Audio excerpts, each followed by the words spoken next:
Bismillahirrahmanirrahim. Assalamualaikum warahmatullahi wabarakatuh. Perkenalkan, nama saya Nurbaiti, NIM 0104202108. Di sini saya akan mempresentasikan hasil kerja dari tugas hadis tematik yang berjudulkan, yang pertama itu membantu sesama muslim. Nah, yang pertama itu ada membantu sesama muslim. Seorang muslim hendaknya berupaya untuk membantu muslim lainnya.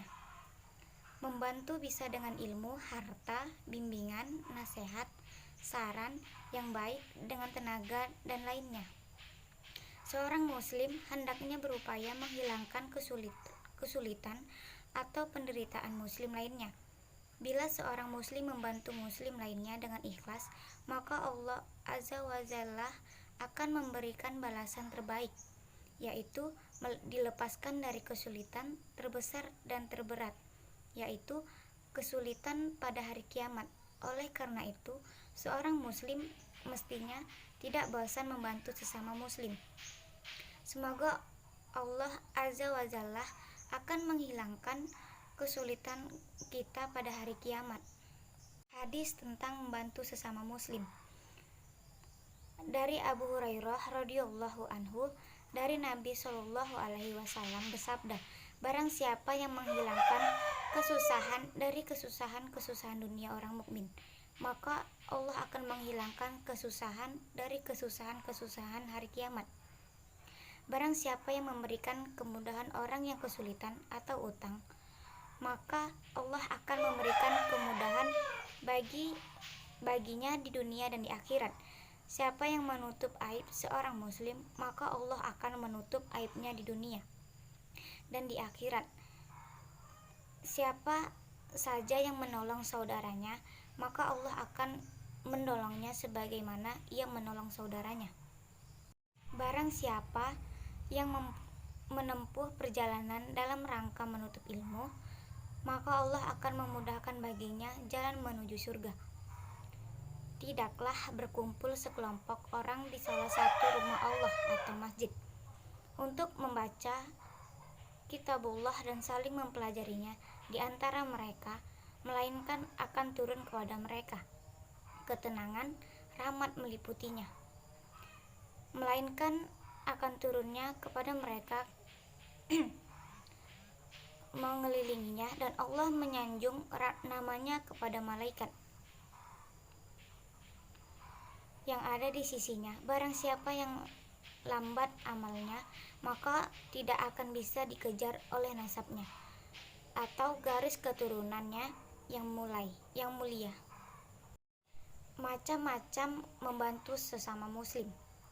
Yang pertama, siapa yang membantu seorang muslim dalam menyelesaikan kesulitannya, maka akan didapatkan pada hari kiamat sebagai tabungannya yang akan memudahkan kesulitannya di hari kiamat.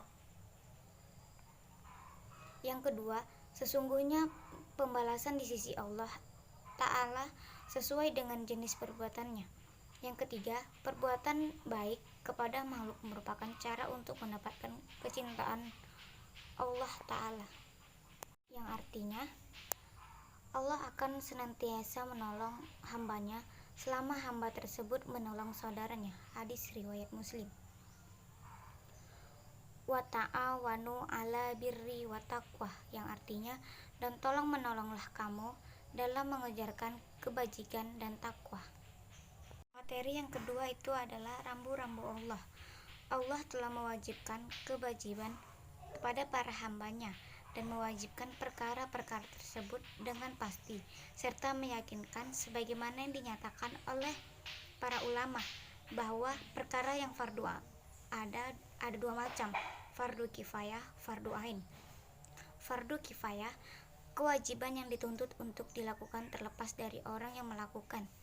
Hukumnya, jika ada sejumlah orang yang dianggap cukup melakukan perkara tersebut, maka gugurlah kewajiban itu dari orang yang lainnya. Fardu ain, perkara yang dimaksudkan dengan ialah perbuatan dan pelakunya sekaligus perbuatan itu wajib untuk dilakukan setiap orang. Yang pertama, fardu kifayah. Contohnya, azan, ikamat, sholat, jenazah dan lainnya. Sedangkan yang kedua fardu ain. Contohnya sholat 5 waktu, zakat, puasa, haji. Sabda Nabi, dia telah membuat batas-batas, yakni mewajibkan sebagai kewajiban yang sudah ditentukan dan terikat dengan syarat-syaratnya. Materi selanjutnya tentang hadis POAC dan uraiannya. Yang pertama, planning. Dan siapkanlah untuk menghadapi mereka kekuatan apa saja yang kamu sanggupi, cuman dan dari kuda-kuda yang ditambat untuk berperang, yang dengan persiapan itu kamu mengantarkan musuh Allah dan di musuhmu dan orang-orang selain mereka yang kamu tidak mengetahuinya, sedangkan Allah mengetahuinya. Apa saja yang kamu naikkan kepada jalan Allah, niscaya akan dibalas dengan cukup kepadamu, dan kamu tidak akan dianiaya atau dirugikan. Al-Anfal ayat 60. Organizing. Sesungguhnya Allah menyukai orang yang berperang di jalannya dalam barisan yang teratur, seakan-akan mereka akan seperti suatu bangunan yang terlurus kokoh. As-Saff ayat 4. Actuating. Dan katakanlah, bekerjalah kamu, maka Allah dan Rasulnya serta orang-orang mukmin dan melihat pekerjaanmu itu, dan kamu akan dikembalikan kepada Allah yang mengetahui akannya gaib dan yang nyata, lalu diberitakannya kepada kamu apa yang telah kamu kerjakan. At-Taubah 105. Controlling. Dan sesungguhnya kami telah menciptakan manusia dan mengetahui apa yang dibisikkan oleh hatinya, dan kami lebih dekat kepadanya daripada urat lehernya, yaitu ketika dua orang malaikat mencatat amal perbuatannya, seorang duduk di sebelah kanan dan yang lain duduk di sebelah kiri. Tiada satupun ucapan yang diucapkannya melainkan ada di dekatnya malaikat pengawas yang selalu hadir. Al-Kahf 16-18. Materi selanjutnya, kebajikan dan dosa. Al-biru atau kebajikan. Al-biru artinya at-ta'abah wasadik, ketaatan dan kejujuran. Para ulama berkata, al-biru bisa memakna menyambung hubungan kekeluargaan, bersikap lemah lembut, mengajak kepada kebaikan, bersikap baik dalam berteman dan bersahabat, juga memakna ketaatan. Semua perkara ini merupakan himpunan dari akhlak yang mulia. Imam Ibnu Hajar Al-Hatami berkata, al-biru adalah satu kata yang mencakup setiap perbuatan baik, perkara-perkara kebajikan, dan ini adalah pengertian yang mencakup.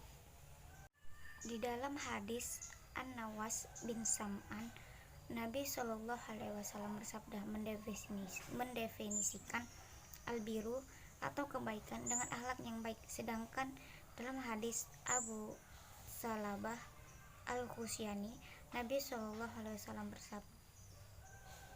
bersabda mendefinisikan al-biru kebaikan dengan sesuatu yang membuat jiwa menjadi tentram. Dosa. Sabda Nabi Shallallahu Alaihi Wasallam dalam hadis An-Nawas bin Sam'an Al-Ansari, dosa adalah apa saja yang membuat bimbang atau ragu hatimu dan engkau tidak suka dilihat diketahui oleh manusia. Sabda beliau ini hanya bagi orang yang hatinya bersih dan sehat. Baginya semua yang menyesakkan jiwa adalah perbuatan dosa, dan ia tidak suka jika diketahui manusia. Materi yang terakhir tentang luasnya ampunan Allah.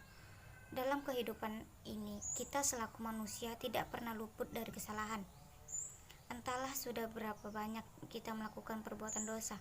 Jika dihitung dan dicatat perbuatan dosa kita setiap hari dalam sebulan, mungkin kita akan mendapatkan catatan dosa kita lebih setebal kamus, atau mungkin berjilid-jilid banyaknya. Bayangkanlah berapa banyak dosa yang kita perbuat selama hidup. Lalu bagaimana kita akan menemui Sang Pencipta dengan berlumur dosa? Memang sudah menjadi fitnah manusia untuk berbuat kesalahan. Hal ini telah disabdakan oleh Nabi Muhammad SAW. Setiap anak Adam pasti berbuat dosa, dan sebaik-baik perbuatan dosa adalah mereka yang bertaubat. Hadis riwayat Tirmizi. Seperti yang disebabkan Rasulullah SAW, walaupun manusia berbuat dosa, tidak lantas menjadikan manusia merugi begitu saja. Bagi mereka yang bertaubat, itulah yang terbaik untuk mereka. Terima kasih. Assalamualaikum warahmatullahi wabarakatuh.